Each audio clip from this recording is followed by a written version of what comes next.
மாதம் பௌர்ணமி நாளில் அன்னாபிஷேகம் காண்பவர்க்கெல்லாம் கை கூடுமே பெரும் புண்ணியம்.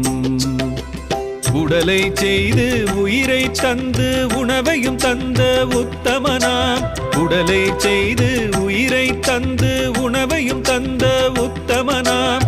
ஈசன் சர்வேசன் மகேசன் பரமேஸ்வரனுக்கு ஐப்பசி மாதம் பௌர்ணமி நாளில் அன்னாபிஷேகம் காண்பவர்க்கெல்லாம் கை கூடுமே பெரும் புண்ணியம்.